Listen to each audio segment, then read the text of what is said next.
자, 우리는 앞에서 그 자동차의 그 엔진에서 타이어까지의 동력 전달 순서와 그리고 동력 전달을 하기 위한 각각의 장치의 기능에 대해서 간단히 배웠습니다. 그리고 또한 엔진의 위치와 구동축의 위치에 따른 동력 전달 방식에 대해서도 우리가 이제 배웠어요. 자, 그러면은 지금부터는 동력 전달 장치의 기능에 대해서 잠깐 살펴보고 넘어가겠습니다. 자, 우리가 앞에서 배운 이 동력 전달 장치 그리고 동력 전달 순서에 대해서 배웠지만 이러한 동력 전달 장치가 갖춰야 될 가장 기본적인 기능이 있습니다. 여기서는 그 가장 기본적인 기능에 대해서만 언급하고 넘어가겠습니다. 자, 첫 번째로는 이 동력 전달 장치는 기관의 토크와 속도를 수행할 작업에 따라 적합한 토크와 속도로 변환시킬 수 있어야 한다는 겁니다. 처음에 우리가 그 엔진의 RPM에 따른 토크 곡선, 즉 엔진 성능 곡선이었죠. 그로부터 자동차의 구동력과 주행 속도를 우리가 계산을 했었어요. 그럼 구동력과 주행 속도는 결국 뭐에 의해서 결정이 됐죠? 엔진의 RPM에 따른 토크, 즉 다시 말해서 감속비에 의해서 결정이 됐습니다. 자, 그래서 우리가 고속으로 주행할 때는 4단으로 주행했죠, 일반적으로. 자, 4단으로 즉 최고 단수로 주행을 하는데 그때는 감속비가 적어야 되고, 그리고 언덕길을 올라갈 때는 최저 단수로 가면서 대신 속도는 줄어들지만 대신 토크가 증가해서 구동력이 증가하는 그런 현상을 우리가 나타낼 수 있었습니다. 자, 이와 같이 이 동력 전달 장치는 기능으로서는 첫 번째로 앞에서 설명한 것과 마찬가지로 기관의 토크와 속도를 우리가 원하는 작업 조건, 즉 운행 조건에 적합한 토크와 속도로 변환시킬 수 있어야 되는 겁니다. 이게 첫 번째 기능이라고 볼 수 있어요. 주로 이 기능은 어디서 기능을 수행한다 그랬죠? 주로 변속기하고 종감속기에서 한다고 보시면 돼요. 자, 두 번째로는 서행하거나 급선회할 때에도 동력 전달이 균일해야 된다 그랬어요. 자, 이건 당연한 얘기죠. 직진할 때 동력 전달이 아주 균일하게 되는데 서행할 때는 어떻게 돼요? 핸들을 틀면 타이어가 이렇게 돌아가죠. 그러면은 만약에 앞바퀴로 동력이 전달된다 그러면 타이어가 돌아가면은 차축 자체가 좀 어떻게 돼요? 동력 전달하기가 애매하겠죠. 자, 그런 좀 상황에서도 동력 전달을 균일하게 할 수 있어야 된다는 겁니다. 자, 그래서 서행하거나 급선회할 때에도 동력 전달이 균일하게 전달이 돼야 된다는 조건을 만족을 해야 돼요. 자, 그리고 다음에 세 번째로 당연한 얘기지만 후진 장치가 구비되어야 한다. 우리가 앞에서 1단, 2단, 3단, 4단, 5단 이런 식으로 단수에 따라서 속도가 변화가 됐었습니다. 자, 앞에서 언급은 안 했지만 사실 뭐죠? 1, 2, 3, 4단 외에 또 뭐가 있죠? 후진 기어가 또 하나가 장착이 돼 있겠죠. 그래서 후진 장치가 구비되어 있어야 한다는 겁니다. 자, 그리고 필요에 따라 정차할 수 있는 장치가 구비되어 있어야 돼요.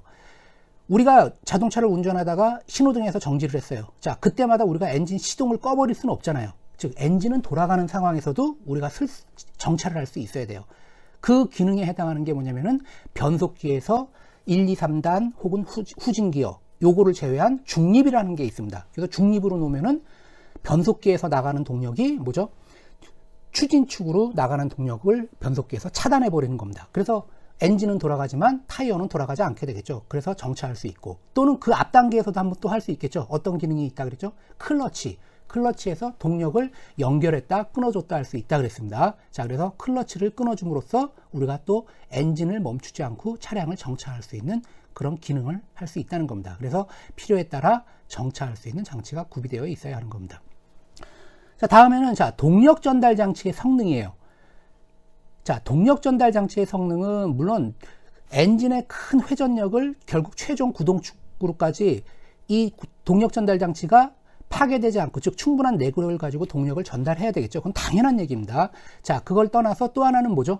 그거는 당연히 지켜져야 되는 기능이고, 즉 뭐죠? 엔진에서부터 타이어까지 동력이 전달하는 동안에 무엇이 발생한다 그랬죠? 에너지 손실이 발생한다 그랬습니다. 즉 엔진에서 100마력이라는 동력이 나오는데 이게 클러치부터 변속기, 추진축, 종감속기어, 차동장치 그리고 구동축까지 동력이 전달되는 과정에서 엔진이 100마력이었던 게 나오면서 타이어까지 전달하는 동안에 예를 들어서 95마력이 전달이 됐다. 그럼 뭐죠? 5%의 에너지 손실이 발생하게 된 겁니다. 그럼 결국 뭐예요? 그만큼 효율이 떨어지겠죠. 연비도 떨어지고. 그래서 동력 전달 장치의 성능을 우리가 판단할 때는, 어떤 지표로 활용할 때는 전동 효율이라는 용어로서 우리가 사용을 하게 돼요. 자, 전동 효율은 말 그대로 뭐냐면은 엔진의 동력, 즉 엔진에서 나오는 동력분의 최종적으로 차축, 즉 타이어에 전달되는 동력의 비, 이게 바로 전동 효율이라고 할 수 있습니다. 엔진 동력분의 차축 동력, 결국 에너지 손실이 전혀 없다. 그러면 이게 값이 어떻게 되겠죠? 분모 분자가 같으니까 1이 되겠죠. 사실 1이라는 거는 존재할 수가 없겠죠. 에너지 손실이 발생 안 할 수는 없습니다. 근데 100마력이 95마력으로만 전달이 됐다. 그러면 어떻게 되죠? 전동 효율은 0.95가 될 겁니다. 자, 그래서 엔진 동력분의 2는 엔진을 얘기하는 거고, 분의 차축 동력의 B라고 보시면 돼요. 자, 이건 X이에요. AX. 자, 그렇게 그러면 이거를 0에서 1 사이로, 즉 100% 전달이 될 때, 손실이 없을 때를 최대값 1로 놓는 경우도 있고, 또는 거기다가 나온 값에다가 곱하기 100을 해가지고 퍼센테이지로 표시할 수도 있습니다. 즉 전동 효율이 0.95다 그러면 곱하기 100 해주면 퍼센트로 표시하면 뭐예요? 95%가 되겠죠. 이러한 식으로 퍼센트로 표시하는 경우도 있습니다. 자, 그러면은 엔진 동력하고 차축 동력을 우리가 어떻게 구할 수 있죠? 자, 여기 보면 뭐라고 되어 있습니까? T는 엔진의 토크예요. 그리고 N은 엔진의 그 회전수, 엔진의 회전수입니다. 그 속도, 엔진의 회전 속도. 그리고 이거는 차축에 전달되는 토크, 차축의 회전 속도라고 보시면 돼요. 자, 이게 바로 엔진의 이게 바로 엔진 동력, 이게 차축 동력이라고 보시면 돼요. 결국 뭐죠? 토크 곱하기 각속도, 즉 회전 속도는 동력이라고 생각하시면 되는 겁니다. 자, 그거는 우리가 앞에서도 한번 설명을 했어요. 자, 동력, P는 뭐라 그랬죠? 동력, 우리가 파워라 그랬어요. 우리가 흔히 동력의 단위 마력이라고 많이 쓰죠. 근데 마력보다는 원래 국제 단위계로는 와트 단위가 국제 단위계라고 한다 그랬습니다. 자, 동력, 파워는 결국 뭐라 그랬죠? 단위 시간 동안에 한 일의 양이라 그랬어요. 즉 일률이라고도 한다 그랬죠. 그래서 dt분의 dw예요.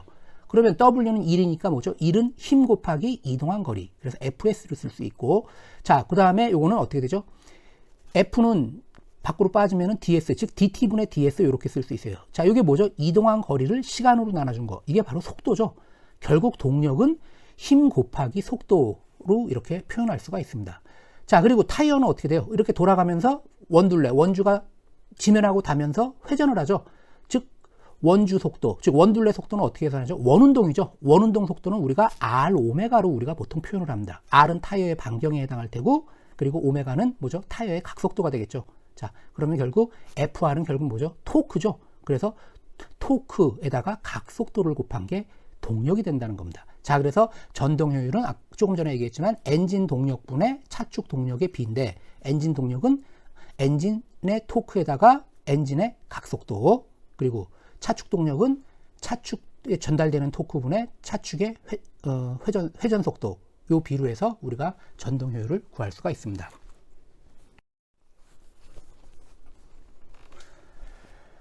자, 다음은 자 클러치에 대해서 한번 보겠습니다. 우리가 동력 전달 순서가 어떻게 된다 그랬죠? 엔진에서부터 클러치, 변속기, 추진축, 종감속기요. 그리고 또 뭐죠? 차동 장치, 그리고 구동축, 타이어, 이런 식으로 동력이 전달된다 그랬어요. 자, 이 중에서 대표적으로 중요한 거 몇 가지만 소개를 하려고 하는데, 그 중에서 동력 전달 장치 중에서 클러치하고, 그리고 변속기, 그리고 종감속기요, 그리고 차동 장치, 그 네 가지에 대해서 좀 더 앞에서 설명한 것보다 조금 더 자세하게 설명을 하고서 넘어가도록 하겠습니다. 자, 그럼 첫 번째로 한번 클러치에 대해서 볼게요. 자, 클러치는 기능이 뭐라 그랬죠? 앞에서도 설명을 했지만, 클러치는 기관과 변속기 사이에 설치가 되어 있다 그랬어요. 자, 그래서 기관과 변속기 사이에 설치되어 기관에서 변속기로 전달되는 동력을 필요에 따라 차단 또는 연결하는 장치가 우리가 클러치라고 한다 그랬습니다. 자, 그럼 이러한 클러치가 갖춰야 될 기능 혹은 요구 조건이 있겠죠. 자, 그것은 일단 첫 번째로 먼저 기관의 토크, 즉 엔진의 토크, 즉 회전력을 변속기로 전달을 할 수가 있어야 되는 겁니다. 이건 당연한 거겠죠. 이거 변속기로 토크가 전달이 안 되면 자동차는 절대 굴러갈 수가 없으니까 이것은 무조건 갖춰야 될 기능이겠죠. 자, 그래서 기관의 토크, 즉 회전력을 변속기로 전달할 수가 있어야 되고, 자, 두 번째로는 시동 시 엔진을 무부하 상태로 유지를 해야 돼요. 즉 다시 말해서 엔진과 변속기의 간의 연결을 차단해 줘야 된다는 겁니다. 이 차단은 뭐가 한다 그랬죠? 엔진과 변속기 사이에 여기에 클러치가 있어 가지고 클러치에서 엔진에서부터 변속기로 전달되는 동력을 차단한다 그랬습니다. 자, 이걸 왜 차단을 하죠? 엔진 시동을 거는데 자, 클러치에서 동력을 차단해야 되는 이유가 뭘 것 같아요? 자, 우리가 엔진 시동을 걸 때 어떻게 해야죠? 시동을 걸면은 우리가 자동차 키를 쫙 돌리면은 시동이 부르릉 하면서 걸립니다. 자, 근데 사실은 시동을 할 때 엔진을 돌린다고 그냥 시동되는 건 아니에요. 사실은 엔진에서 나오는 축에 보면은 사실은 플라이휠이라는 게 이렇게 있습니다. 여기 그림은 없지만 플라이휠이 있고, 이 플라이휠은 기어식으로 되어 있어요. 외접 기어로. 그 플라이휠 기어에 우리 흔히 그 스타트 모터라고 많이 들어보셨죠? 스타트 모터 혹은 세루 모터라고 하는데, 여기에 모터가 연결이 돼서 모터에 연결된, 모터 끝에도 기어가 연결이 돼서 모터에 연결된 기어하고 플라이휠 기어가 서로 연결이 되어 있습니다. 자, 그때 우리가 시동을 걸면은 피스톤이 왔다 갔다, 즉 흡입, 압축, 팽창, 배기, 이렇게 휘발유, 즉 연료가 폭발하면서 피스톤이 바로 움직이는 게 아니에요. 바로 움직이는 게 아니고 먼저 우리가 시동을 걸면은 스타트 모터, 즉 모터가 회전을 해버리는 겁니다. 스타트 모터, 즉 시동을 걸면 모터가 회전을 하게 되고, 모터가 회전을 하면은 모터 끝에 걸려있는 기어가 엔진 축과 연결된 플라이휠을 회전시키는 겁니다. 플라이휠을 회전시키면 어떻게 돼요? 이제 피스톤이 왔다 갔다 하겠죠. 그러면서 왔다 갔다 하는 게 시작이 되면서 그때 연료가 들어오고, 즉 흡입, 압축, 팽창, 배기, 그러면서 연료가 폭발하면서 이제 피스톤이 폭발하면서 이게 이제 엔진이 이제 작동을 하게 되는 겁니다. 자, 그럼 결국 처음에 시동을 걸면은 스타트 모터가 자, 모터를 돌리고 그다음 플라이휠을 돌려요. 플라이휠을 돌린다는 것은 이제 피스톤을 왔다 갔다 하게 하는 겁니다. 자, 근데 만약에 시동을 걸 때 클러치에서 엔진에서부터 변속기로 들어가는 동력을 차단을 안 하면 어떤 일이 발생하냐면, 시동을 거는데, 시동을 걸면 어떻게 되죠? 만약에 그 엔진의 동력이 자, 타이어까지 직접적으로 계속 연결이 되어 있다. 그럼 시동 걸 때 처음에 어떻게 돼요? 모터가 결국 뭐죠? 타이어를 돌려야 된다는 겁니다. 타이어가 굴러가야 엔진도 돌아갈 거 아니에요. 근데 타이어는 엄청난 축하중이 작용하고 있죠. 몇백 킬로가 작용하고 있어요. 그래서 모터 힘으로 그 타이어를 돌릴 수가 없다는 겁니다. 즉 다시 말해서 시동이 안 걸려요. 자, 그래서 클러치에서 우리가 동력을 딱 끊어주면은 어떻게 되죠? 타이어하고는 단절이 되는 겁니다. 그러면 시동을 걸 때 뭐죠? 피스톤만 왔다 갔다 하게 해주면 되는 겁니다. 자, 그럼 부하가 전혀 없는 상태죠. 부하가 없는 상태에서 피스톤을 왔다 갔다 하게 하고, 그래서 결국 엔진을 작동시키게 되는 겁니다. 자, 그래서 처음에 시동을 걸 때는 클러치에서 바로 동력을 차단해 가지고, 즉 지면에 닿아 있는 타이어로부터의 부하를 없애줘야 된다는 겁니다. 그래야지 우리가 피스톤이 왔다 갔다 하면서 그 다음에 엔진이 자유롭게 시동이 걸려서 엔진이 작동이 시작되는 겁니다. 자, 그래서 먼저 이 클러치의 기능은 시동 시 엔진을 무보화 상태로 유지해야 된다는 거 굉장히 중요합니다. 이 얘기는. 자, 그 다음 출발 시 엔진 동력을 서서히 전달해야 된다 그랬어요. 즉 동력을 전달할 때는 미끄러지면서 서서히 전달을 해야 돼요. 자, 이건 무슨 얘기냐면은 클러치가 엔진과 변속기 사이에서 동력을 연결 또는 차단해 준다 그랬어요. 이 사이에서. 자, 근데 연결하고 차단할 때 어떤 식으로 연결을 해주느냐면, 기어로 연결해서 동력을 전달하는 게 아니고 바로 중간에 마찰력에 의해서 회전력을 전달을 해주고, 또 마찰되는 부분을 분리시키면은 회전력이 전달이 안 돼요. 즉 마찰에 의해서 동력을 연결했다 끊었다 해주는 역할을 해주는 게 바로 클러치입니다. 자, 그러면 출발 시 엔진 동력을 서서히 전달한다 그랬는데, 처음에 동력을 전달할 때 처음에 마찰판이 이렇게 딱 접촉을 하면서 자, 엔진 동력을 전달을 하는데, 이게 만약에 마찰판이 아니고 뭐 기어라든가 다른 걸로 되어 있으면 어떻게 돼요? 순간적으로 과부하가 걸리기 때문에 자, 이게 시동이 꺼질 수도 있습니다. 자, 그래서 처음에 시동 걸 때는 마찰판에서 동력을 전달하는데 약간 미끄러지면서 서서히 전달을 해주는 거예요. 그런 다음에 안정이 되면 완전히 이제 압착이 돼가지고 그 다음부터 원활하게 동력을 전달한다고 보시면 돼요. 좀 개념이 조금 어렵습니다. 자, 다음에는 변속기의 기어를 변속할 때 일시적으로 기어를 차단을 해줘야 돼요. 즉 동력을 끊을 때는 차단이 신속하고 확실할 것, 이렇게 되어 있습니다. 자, 무슨 얘기냐면은 엔진과 변속기 사이에서 클러치가 있다 그랬어요. 자, 우리가 앞에서 엔진의 성능 곡선으로부터 자동차의 속도하고 구동력을 계산하는 것을 배웠습니다. 자, 우리가 근데 속도라든가 구동력의 변화를 줄 때 뭐 하죠? 변속기의 기어 단수를 변화시킵니다. 1단, 2단, 3단, 4단, 5단, 뭐 후진 이런 식으로 기어 단수를 변화를 시켜요. 즉 감속비를 바꾸는 거죠. 자, 기어를 변화시킨다는 의미는 뭐죠? 기어가 두 개가 서로 맞물려 있어요. 그런데 감속비를 변화시킨다는 거는 맞물려 있는 기어를 다른 기어랑 다시 이동시켜서 다른 기어랑 맞물리게 하는 겁니다. 자, 그러면 지금 기어가 막 돌아가고 있는데 다른 기어랑 물리려고 그래요. 옆으로 딱 이동하면서 돌아가는 기어가 꽉 물리면 어떻게 돼요? 돌아가는 상태에서 기어가 물리면 어떻게 되죠? 들어가면서 기어 간에 충돌이 이루어지면서 충격이 가해지면서 충격도 굉장히 심하고, 그리고 또 뭐죠? 기어가 파손되거나 마모라든가 이런 망가질 확률이 있다는 겁니다. 자, 그래서 왜 그러죠? 특히 돌아가는데 굉장히 부하가 크죠. 자, 회전력이 그대로 전달되니까. 자, 그래서 변속기 기어를 변속할 때 클러치가 중간에 동력을 딱 차단해버리면 어떻게 되죠? 엔진에서부터 들어오는 동력이 변속기로 들어오지 않습니다. 그러면 회전력이 변속기로 전달이 안 되니까 기어 변속할 때 큰 회전력, 즉 부하가 크지 않아요. 크지 않은 상태에서는 자, 동력 전달하기가 크게 무리가 없이 동력을 전달할 수 있다는 겁니다. 즉 기어를 쉽게 다른 기어로 물리게 할 수 있다는 뜻이에요. 자, 그래서 요거는 그런 얘기로 보시면 되는 겁니다. 자, 다음에는 동력이 전달된 후에는 미끄럼이 없이 확실히 동력을 전달할 것. 처음에 동력을 전달할 때는 서서히 미끄러지면서 전달한다 그랬죠. 자, 그러나 일단 전달이 된 후에는 그 다음에는 미끄러짐이 발생하지 않고 확실하게 꽉 물려가지고 그대로 엔진의 동력이 뭐죠?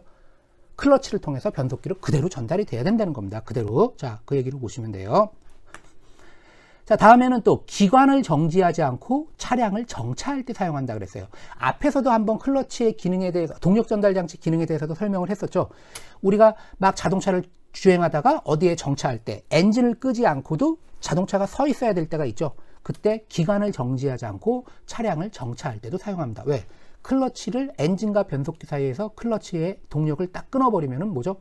변속기로 동력이 전달이 안 되니까 결국 타이어로도 동력이 전달이 안 돼요. 그럼 타이어가 회전력이 전달이 안 되죠. 자, 그래서 우리가 엔진을 정지하지 않고도 차량을 정지 상태로 우리가 유지할 수 있다는 겁니다.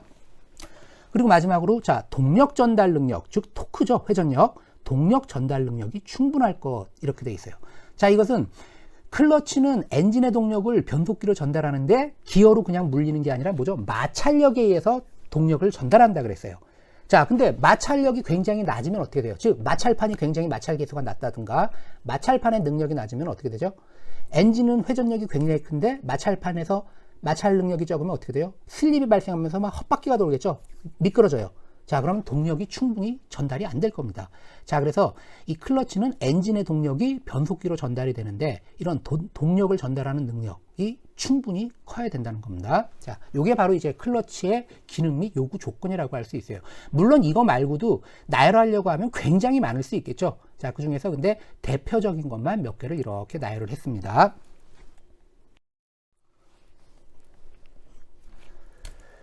자, 그럼 다음에는 자, 이러한 클러치의 종류에 대해서 한번 보겠습니다.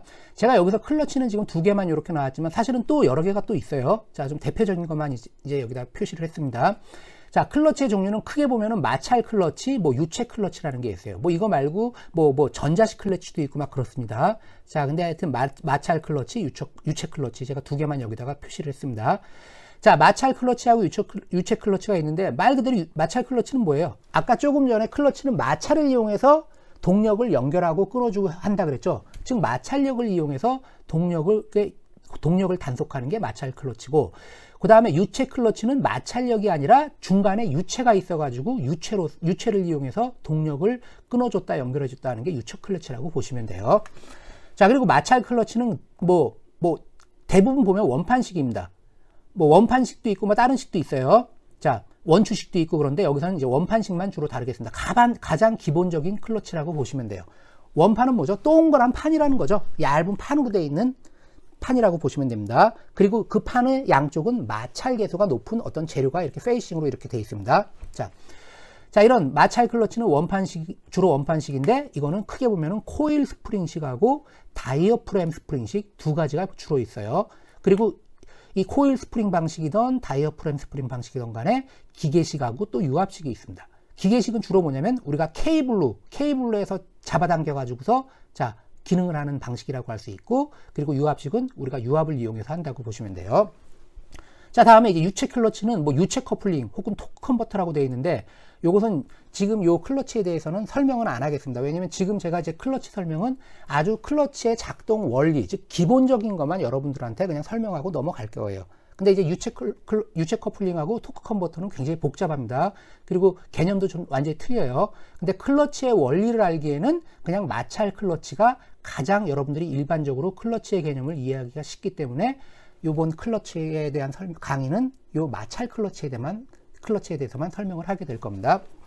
그리고 참고적으로 주로 이제 마찰 클러치는 주로 보면은 이거는 주로 이제 뭐 수동 기어에서 많이 사용하고, 이 유체 클러치, 즉 뭐 토크 컨버터라든가 이런 거는 주로 자동차의 자동 기어에서 주로 사용한다고 보시면 됩니다. 자, 그러면 이제 마찰 클러치는 원형의 마찰판을 이용한 클러치라고 보시면 되고, 이건 뒤에 다시 한번 설명을 할 겁니다. 이런 마찰판을 이용하여 기관의 토크를 변속기 입력축으로 전달하는 역할을 해주게 돼요. 즉 마찰력을 이용한 거죠. 그리고 이런 마찰 클러치는 크게 보면 단판 클러치, 즉 마찰판이 중간에 하나가 있는 게 있고, 또 복판 클러치라고 해서 마찰판이 두 개가 있는 게 있습니다. 물론 이거 말고도 다판 클러치도 있어요. 마찰판이 여러 개 있는 다판 클러치도 있습니다. 자, 이런 게 있고, 자, 그 다음에 이제 유체 클러치, 앞에서도 잠깐 설명했지만 유체 클러치는 엔진 동력을 유체의 속도 에너지로 이용하여 전달하는 일종의 자동 클러치라고 한다 그랬어요. 아까 이건 자동 클러치라 그랬죠. 자, 그리고 유체 커플링은 클러치 작용만 해요. 이거는 클러치, 동력을 연결하고 끊어주는 역할만 하지만, 이 토크 컨버터는 클러치 작용 외에 뭐냐면 토크의 증가 기능까지 하는 역할을 하게 됩니다. 자, 이 유체 클러치에 대해서는 여러분들이 혹시 나중에 관심이 있으면은 뭐 다른 자료를 찾아가지고 여러분들이 한번 추가로 또 관심 있는 사람들은 공부를 하시기 바랍니다. 그리고 지금 요 클러치에 대한 설명은 요 마찰 클러치에 대해서 제가 이제 앞으로 좀 간단하지만 이렇게 설명을 하도록 하겠습니다. 자, 그럼 이런 마찰 클러치의 먼저 주요 구성을 한번 보겠습니다. 주요 구성. 자, 먼저 클러치 방식은 아까 코일 스프링식 클러치가 있다 그랬고, 그 다음 다이어프램식 클러치가 있다 그랬어요. 그럼 주요 구성 부품을 보면은 먼저 코일 스프링식 그리고 다이어프램 스프링식이 있는데, 자, 위에 여기까지는 똑같아요. 즉 플라이휠, 마찰판, 압력판, 그 다음 릴리스 베어링, 릴리스 포크. 자, 다이어프램식도 마찬가지죠. 플라이휠, 마찰판, 압력판, 릴리스 베어링, 릴리스 포크. 여기까지는 똑같아요. 근데 차이는 뭐냐면 여기만 틀립니다. 즉 코일 스프링식 클러치는 코일 스프링이라는 게 있고 릴리스 레버라는 게 있어요. 자, 그리고 다이어프램식 클러치는 요 두 개 대신에 다이어프램 스프링이라고 하나만 이렇게 있습니다. 즉, 요 다이어프램 스프링이 이 코일 스프링식 클러치의 요 코일 스프링하고 릴리스 레버 두 가지 역할을 동시에 한다고 보시면 되는 겁니다. 자, 하여튼 요 그림을 한번 보시면은, 자, 클러치의 주요 구성 부품. 자, 여기 보시면은 요게 클러치, 그러니까 여기서부터 여기까지 딱 이거를 일체시키면은, 조립을 하면 요게 클러치 한 덩어리가 이렇게 되는 겁니다. 중간에 이걸 쫙 늘어놓은 거예요. 분해해가지고. 여기가 클러치면 이쪽에 사실 엔진이 있는 겁니다. 이쪽에 엔진에서 동력이 이렇게 쭉 이쪽으로 들어오고, 그리고 요 클러치 끝에서 뭐죠? 나오는 게 변속기로 이렇게 나온다고 보시면 돼요. 동력이 변속기로 전달되는 출력축이라고 보시면 되는 겁니다. 자, 그러시면 처음에 보면은, 자, 여기 플라이휠이라는 게 이렇게 있어요. 플라이휠, 클러치 안에 플라이휠이 이렇게 있고, 처음에 플라이휠이 있다 그랬죠. 이 플라이휠에는 엔진의 회전력, 엔진의 동력이 플라이휠에 그대로 전달이 됩니다. 엔진의 동력이 플라이휠이랑 연결이 되어 있다고 보시면 돼요. 그리고 아까 시동 걸 때 이 플라이휠 옆에 보면 이게 기어로 되어 있습니다. 외접 기어, 이 기어예요. 이 기어에 스타트 모터의 축에 기어가 또 있어서 스타트 모터의 기어가 이 플라이휠 기어랑 이렇게 맞물려 있어요. 그래서 시동을 걸면은 모터가 돌아가면서 플라이휠을 돌리는 겁니다. 이 플라이휠을 돌리면은 그때 피스톤이 왔다 갔다 하면서 그때 엔진이 이제 가동이 되는 겁니다. 자, 그럼 플라이휠은 항상 회전하죠. 엔진하고 같이 회전하는 겁니다. 엔진의 축하고 일체가 돼가지고. 자, 그래서 첫 번째가 플라이휠이 있고, 그 다음에 그 사이에 마찰판이 있어요. 두 번째 마찰판이라는 게 이렇게 플라이휠 다음에 있습니다. 그 다음에 마찰판 다음에 또 압력판이라고 있어요. 자, 지금 여기는 압력판은 보이지 않아요. 요 케이스 안쪽에 있습니다. 즉 어디 나왔나? 자, 여기 마찰판, 클러치 디스크라는 게 마찰판이에요. 마찰판 다음에 이렇게 압력판이 이렇게 있습니다. 압력판. 요 케이스, 요 껍데기 안쪽에 요게 들어있다고 보시면 돼요. 이렇게 압력판이 있습니다. 말 그대로 압력판은 뭐예요? 압력을 가해주는 겁니다. 요 압력판이 이 마찰판, 즉 클러치 디스크를 이쪽으로 꽉 밀어가지고 밀면은 이 마찰판이 역시 뭐죠? 플라이휠이 돌아간다 그랬죠? 마찰판이 플라이휠이랑 딱 달라붙게 되는 겁니다. 그럼 이 플라이휠하고 이 마찰판에 간에 여기서 뭐였죠? 마찰이 발생하면서 이 플라이휠이 돌아가면서 마찰판도 같이 돌아가게 되는 그런 원리라고 보시면 돼요. 자, 그래서 마찰판이라는 게 있고, 플라이휠, 마찰판, 압력판. 그 다음에 또 여기 보면 뭐 릴리스 베어링이라는 게 있어요. 요 그림 가지고서 사실 보긴 좀 애매합니다. 여기 릴리스 베어링이라는 게 이렇게 있고, 여기 릴리스 베어링 이렇게 있죠. 자, 여기도 보면 릴리스 베어링, 그리고 릴리스 포크, 그 다음 뭐 코일 스프링, 릴리스 레버 이런 식으로 이렇게 구성이 되어 있습니다. 자, 요거는 지금 제가 여러분들이 잘 이해가 안 가실 텐데 요 다음 페이지 그림에서 이 클러치의 작동 원리를 보시면은 다음에 이 각각의 용어가 장치가 어떤 역할을 하는지 이제 여러분들이 확실히 알 수 있을 겁니다. 자, 하여튼 클러치는 하여튼 이런 식으로 이제 구성이 되어 있다고 보시면 돼요. 자, 그 다음에 여기 보시면 아까 이 클러치는 코일 스프링식 클러치가 있고 다이어프램식 클러치가 있다 그랬어요. 그 차이는 뭐라 그랬죠? 요 두 개 차이라 그랬죠? 다이어프램식 스프링은 이렇게 하나로 돼 있고 코일 스프링은 코일 스프링하고 릴리스 레버 두 개로 이루어져 있다 그랬어요. 자, 먼저 코일 스프링식 클러치 보시면은 여기 압력판이 있고 쭉 있고 하면은 그 다음에 뭐가 있어요? 여기 클러치 스프링이라고 돼 있죠? 여기 스프링. 여기 스프링이 이렇게 하나 있고 여기 또 릴리스 레버라는 게 이렇게 하나가 또 있습니다. 자, 요 두 개로 구성이 돼 있어요. 코일 스프링하고 릴리스 레버. 이 스프링이 어떤 역할을 해주냐면은 이 스프링이 클러치판에 이 스프링이 고정이 돼 있어서 이 스프링이 결국 어때요? 스프링이 여기 달려있으니까 스프링이 압력판을 왼쪽으로 쭉 밀어주겠죠? 즉 밀어주면서 이거를 이쪽으로 압착을 시키는 겁니다. 밀어주면서 압력판을 밀고 압력판을 플라이휠에 압착을 시키는 역할을 해주는 게 이 코일 스프링이라고 보시면 돼요. 자, 그리고 이제 동력을 끊을 때는 이 릴리스 레버라는 게 이 지렛대 원리를 이용해서 여기서 압력판을 오른쪽으로 잡아당겨요. 잡아당기면 어떻게 되죠? 마찰판도 압착되어 있던 마찰판이 오른쪽으로 다시 이동을 하면서 이 마찰판이 플라이휠이랑 분리가 되게 되는 겁니다. 자, 그래서 이 코일 스프링은 스프링 힘에 의해서 이 압력판이 마찰판을 꽉 눌러주게 되고, 그럼 이 마찰판이 역시 플라이휠 쪽으로 이동을 하면서 이 결국 세 개가 압력판, 마찰판, 플라이휠 세 개를 딱 밀어가지고 압축을 해서 달라붙게 해주는 역할을 하는 게 스프링의 역할이라고 보시면 돼요. 그리고 이 릴리스 레버는 이 압력판을 오른쪽으로 지렛대 원리를 이용해서 잡아당겨주는 역할, 오른쪽, 바깥쪽으로, 즉 변속기 쪽으로 잡아당겨줘서 마찰판을 분리시켜주는 역할을 해주는 역할이 릴리스 레버라고 보시면 되는 겁니다. 자, 그래서 요 두 개, 코일 스프링은 결국 뭐냐면 이 압력판, 스프링 힘에 의해서 압력판을 마찰판 쪽으로 밀어주고, 그럼 마찰판이 플라이휠, 돌 회전을 하고 있는 플라이휠이랑 접촉을 해서 플라이휠, 마찰판, 그리고 압력판이 세 개가 일체가 돼서 같이 돌아가게 해주는 역할을 해주는 게 코일 스프링이고, 릴리스 레버는 지렛대 원리를 이용해서 압력판을 오른쪽으로 잡아당겨주는 역할을 해서 이 세 개를 분리시켜주는 역할, 즉 마찰판, 플라이휠, 압력판을 분리시켜주는 역할을 해주는 게 릴리스 레버라고 보시면 되는 겁니다. 자, 근데 이 다이어프램 스프링은 요 두 가지 기능을 한 번에 해주는 게 다이어프램이에요. 자, 아래 그림 보시면은 다이어프램 스프링식 클러치라고 되어 있죠. 여기 보면 요겁니다. 이렇게 소뚜껑 비슷하게 생겨 있죠. 요 소뚜껑 비슷하게 되어 있습니다. 이렇게 원형으로 이렇게 소뚜껑처럼 이렇게 되어 있어요. 자, 원형으로 이렇게 동그랗게 돼서 이렇게 원형으로 이렇게 되어 있습니다. 그런 다음에 요거를 소뚜껑의 가운데를 밀어주면은 이 끝에가 오른쪽으로 이렇게 양쪽이 당겨지는 그런 역할. 즉, 가운데를 밀어주면은 가장자리가 오른쪽으로 밀려나는. 그래서 뭐죠?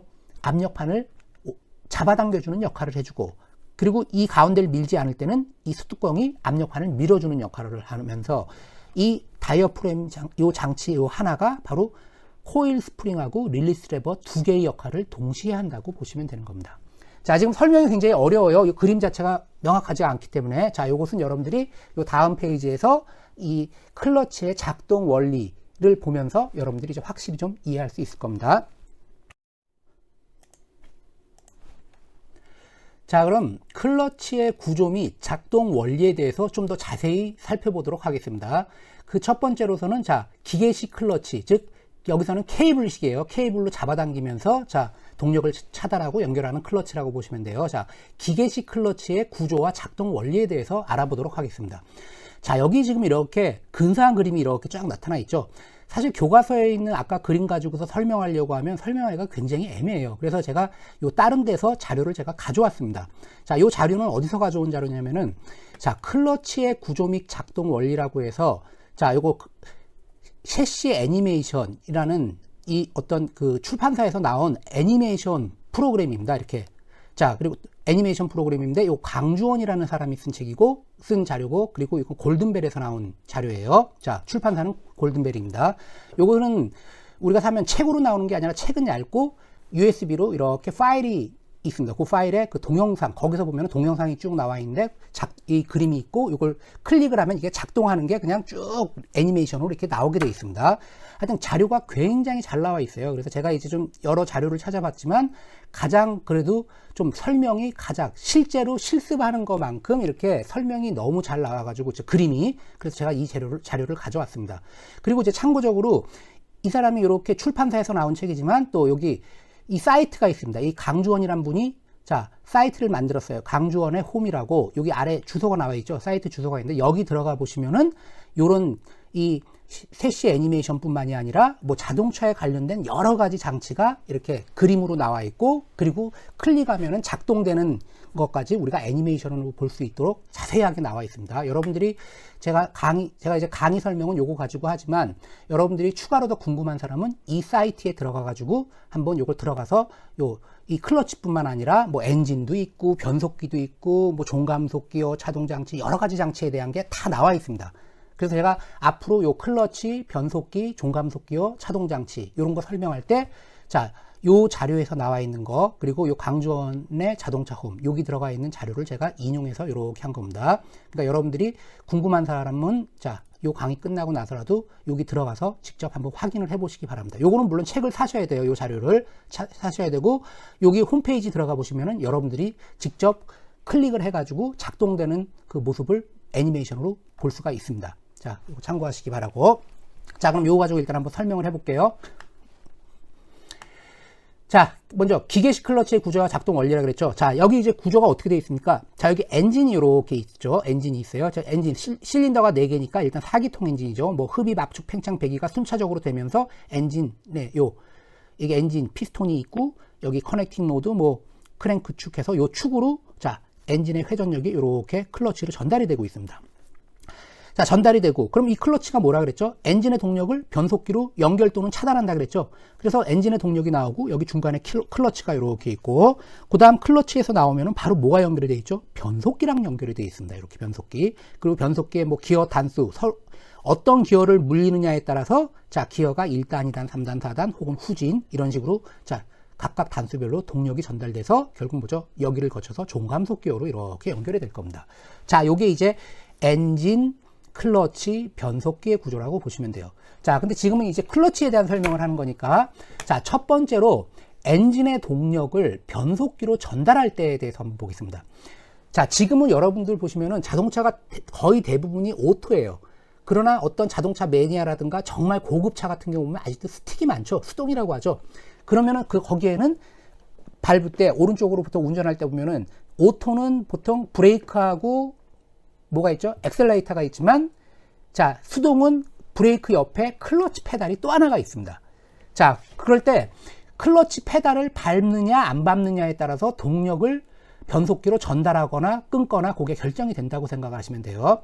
자, 그러면 동력이 전달될 때는 어떤 때냐?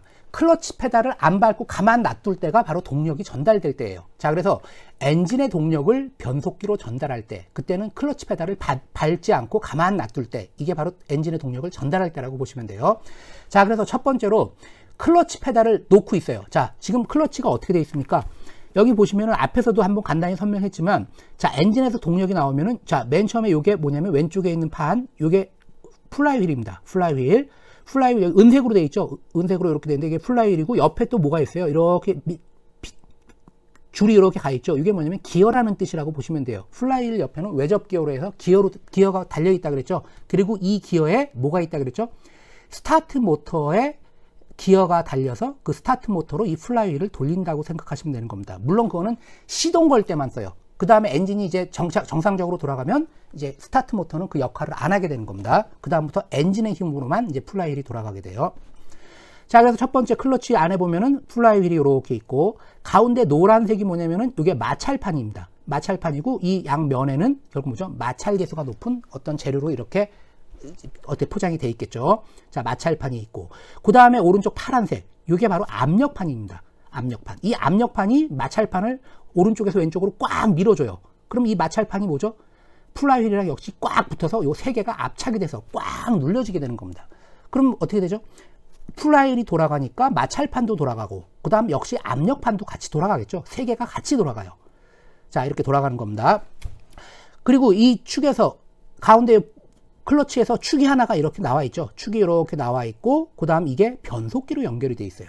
자, 근데 이 클러치에서 나오는 축이 변속기랑 연결이 돼 있는데, 이 변속기랑 연결된 요 가운데 축, 요 축은 플라이휠하고 바깥쪽에 있는 압력판하고는 연결이 안 돼 있습니다. 즉 플라이휠 가운데는 구멍이 뻥 뚫려 있고, 압력판 가운데도 구멍이 뻥 뚫려 있어요. 그 뻥 뚫려 있는 그 사이에 이 변속기로부터 연결되는 축이 그대로 뚫고 지나갑니다.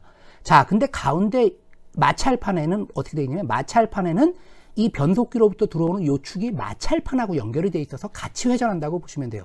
즉 변속기로 연결되는 축은 마찰판하고 같이 회전을 하고, 그리고 플라이휠하고 옆에 있는 압력판은 변속기 축하고는 아무 관계가 없이 그냥 돌아가기만 하는 겁니다. 자, 그런 식으로 되어 있어요. 자, 그러면 맨 처음에 자, 클러치 페달을 놓는다 그랬죠. 밟지 않고 있어요. 자, 만약에 클러치 페달을 밟으면 어떻게 됐어요? 클러치 페달을 쭉 밟으면 어떻게 되죠? 여기 처음에는 여기 보면은 여기 프레임에 고정돼서 스프링으로 여기 스프링이 이렇게 잡아당기고 있죠. 자, 클러치 페달을 당기면 어떻게 돼요? 이게 오른쪽으로 이렇게 이동할 겁니다. 그럼 케이블을 잡아당기겠죠. 잡아당기면 이게 쭉 당겨져서 여기 뭐라고 되어 있죠? 릴리스 포크라고 되어 있어요. 릴리스 포크는 요 점을 중심으로 피벗 운동을 합니다. 요 축을 중심으로 회전을 해요. 자, 페달을 밟으면 이게 오른쪽으로 이렇게 당겨지면은 어떻게 돼요? 요 축이 얘를 왼쪽으로 이렇게 여기 릴리스 베어링이라는 거를 왼쪽으로 밀어버릴 겁니다. 자, 여기 그림 있죠? 오른쪽 그림 보시면은 페달을 밟으면은 요 케이블을 잡아당기게 되고, 잡아당기면 요게 이렇게 됐던 게 어떻게 돼요? 요 축을 중심으로 회전하니까 요게 당겨지니까 이렇게 됐던 게 당겨져서 이렇게 되겠죠. 그러면서 요 끝이 뭐 어떻게 돼요? 요 릴리스 베어링이라고 하는 거, 요거를 베어링을 왼쪽으로 이렇게 밀어버리게 될 겁니다. 밀면 어떻게 되죠? 여기 압력판에 여기 이렇게 요게 릴리스 레버예요. 그리고 여기 스프링이 있죠. 요게 이제 코일 스프링. 자, 최초에는 여기 이 코일 스프링이 압력판을 꽉 밀어주고 있어요. 코일 스프링이 미니까 이 스프링의 힘에 의해서 압력판이 왼쪽으로 밀려가고, 그 다음에 밀려가니까 마찰판을 누르고, 그 다음에 마찰판이 역시 왼쪽으로 가면서 플라이휠이랑 접촉이 돼서 이 세 개가 같이 회전하는 겁니다. 근데 요거를 밟으면 어떻게 된다 그랬죠? 요게 요렇게 오른쪽으로 이동해요. 이동하면 여기 베어링을 요렇게 왼쪽으로 밀면서, 여기는 요게 완전히 요렇게 돼 있지만 요걸 밀면 어떻게 되죠? 요 점을 중심으로 얘가 똑같이 요렇게 회전해서 요걸 밀면서 요 축이 요렇게 가면은 요거는 요렇게 오른쪽으로 가면서 압력판을 오른쪽으로 끌어당기게 되는 겁니다. 그래서 압력판을 끌어당기면 어떻게 되죠? 여기는 세 개가 다 붙었어요. 플라이휠, 마찰판, 압력판이 다 붙어 있지만 이걸 압력판을 오른쪽으로 끌어당기니까 어떻게 돼요? 세 개가 분리가 됐죠. 분리가 되게 되는 겁니다. 자, 그래서 아까 뭐라 그랬죠? 회전할 때 이 변속기에서 들어오는 축은 이 플라이휠하고 압력판하고는 연결이 안 돼 있다 그랬어요. 즉 플라이휠하고 압력판은 가운데 구멍이 크게 뚫려 있어 가지고 이 축하고 연결이 안 돼 있고, 마찰판하고만 연결이 돼 있다 그랬습니다.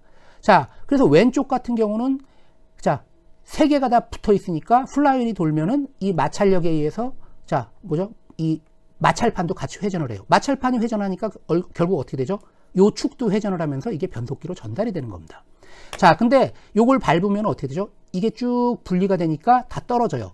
그러면 어떻게 되죠? 이 마찰판하고 연결된 게 변속기 축이라 그랬죠. 근데 플라이휠은 회전을 해요.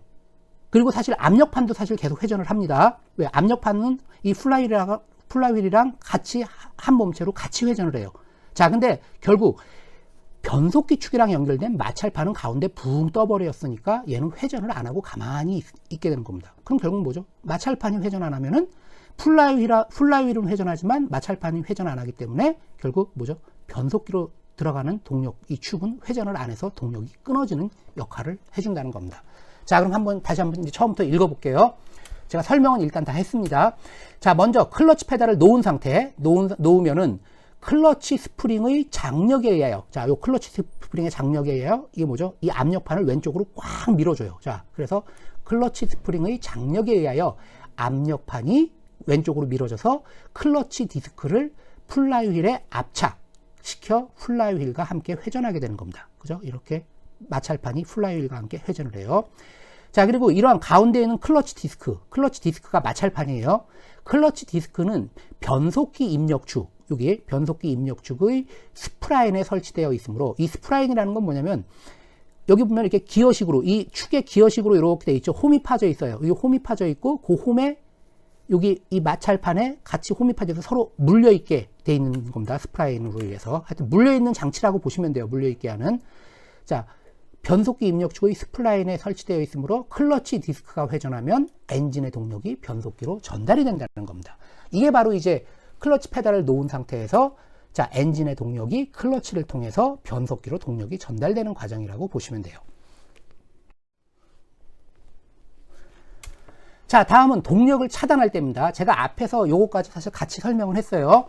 자, 그때는 이제 뭐냐면 클러치 페달을 밟는 겁니다. 자, 원래 아까 클러치가 이렇게 이게 이 지렛대 원리, 이 바가 이렇게 이쪽까지 와 있어요. 여기 이렇게 돼 있었는데 클러치 페달을 밟으면 어떻게 돼요? 밟으니까 이게 왼쪽 아래쪽으로 이렇게 이동을 했습니다. 이동을 하면 어떻게 되죠? 요 가운데점을 중심으로 요 링크가 피봇 운동, 회전을 하니까 얘가 이렇게 돼 있던 게 얘가 오른쪽으로 이렇게 이동을 하니까 케이블을 잡아당긴다 그랬죠. 케이블을 잡아당기니까 어떻게 돼요? 최초에 이렇게 돼 있던 게, 요게 최초 단계입니다. 동력이 전달할 때 요 케이블을 잡아당겨서 이렇게 되니까 얘는 이렇게 서 있던 게 이런 식으로 되겠죠. 자, 그래서 케이블을 잡아당기니까 어떻게 돼요? 얘가 요 아까 릴리스 베어링이라는 것을 왼쪽으로 밀어요. 밀면서 어떻게 돼 있죠? 릴리스 레버를 확 밀어주는 겁니다.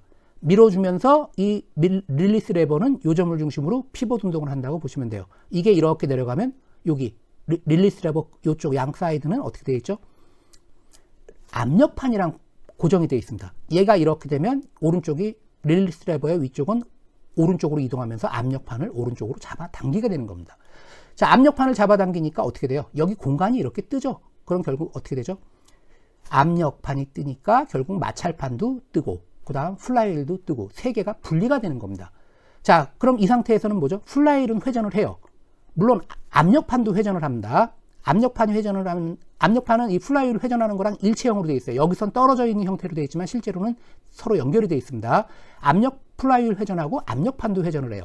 그리고 여기 아까 베어링으로 되어 있다 그랬죠? 릴리스 베어링. 이게 딱 밀착하면서 여기랑 딱 달라붙으니까 요게 회전하니까 요 베어링도 사실 같이 회전을 합니다. 자, 그러나 중요한 뭐죠? 변속기로 동력을 전달하는 변속기 축이랑 연결된 이 마찰판은 가운데 떠 있기 때문에 얘는 회전을 안 해요. 그럼 마찰판이 회전을 안 하니까 어떻게 돼요? 변속기로 들어가는 축도 회전을 안 하겠죠. 그래서 변속기로 동력이 전달이 안 된다는 겁니다. 이런 원리로 해서 이 클러치가 동력을 차단해 주게 되는 겁니다. 자, 이제 설명한 걸 다시 한번 읽어보시면은, 자, 클러치 페달을 이렇게 밟으면, 이렇게 쭉 밟았죠. 그러면 케이블 장력에 의해 쭉 당기면서 이걸 릴리스 포크라고 한다 그랬습니다. 케이블 장력에 의해, 자, 릴리스 포크가 릴리스 베어링을 이렇게 밀어줘요. 밀고, 그럼 릴리스 베어링은 릴리스 레버를 또 이렇게 밀어주고, 그러면 결국 압력판이 어떻게 되죠? 변속기 쪽으로, 즉 뒤쪽으로, 즉 오른쪽이죠. 오른쪽으로 이렇게 잡아당겨지게 되는 겁니다. 자, 이에 따라 압착되어 있던 이 가운데 있는 클러치 디스크가 플라이휠과 압력판에서 분리가 돼요. 그러므로 클러치 디스크는 회전을 멈추게 된다는 겁니다. 회전을 멈추게 되고, 그리고 이 회전을 멈추게 되면 결국 뭐죠? 이 변속기에서로 나가는 축은 클러치하고 이 마찰판, 클러치 디스크하고만 연결이 되어 있다 그랬죠. 근데 클러치 디스크가 회전을 안 하니까 역시 변속기 축으로 나가는 동력도 회전이 멈추게 되어 동력이 변속기로 전달이 되지 않는 이런 원리로 작동한다고 보시면 돼요. 자, 그래서 여러분들이 요 앞에 그림하고 자, 요 그림이 굉장히 설명이 잘 나와 있습니다. 잘 나와 있어서 여러분들이 눈으로 보셔도 크게 아마 이해하는데 크게 어려움이 없을 겁니다. 그리고 추가적으로 요 작동법, 뭐 여기는 기어 1단, 2단, 3단, 4단 단수에 대해서도 있고, 그리고 클러치를 끊고 이런 게 요 강주원의 자동차 홈 요 사이트에 들어가시면은 여러분들이 쉽게 아마 보실 수 있습니다. 그래서 그거를 거기 들어가서 참고하셔가지고 좀 더 좀 자세한 내용을 볼 수 있으면은 좀 더 많은 자 어떤 뭐랄까 좀 효과를 얻을 수 있을 겁니다. 자, 여기 들어가서 한번 꼭 여러분들 보시기 바랍니다. 굉장히 잘 나왔어요. 자.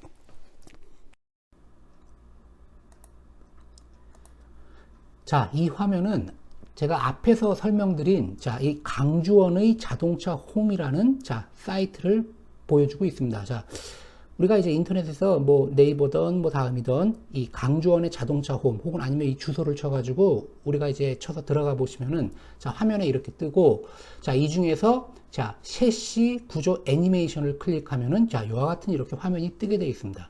자, 그럼 여기 보시면은 뭐 동력 전달 방식, 제가 앞에서 설명했던 내용이 이렇게 있죠. 그리고 역시 KLVC 클러치, 이거에 대한 설명도 이렇게 나와 있고, 그 외에 뭐 유압식 클러치라든가, 그리고 변속기, 제가 앞으로 이제 강의를 할 내용입니다.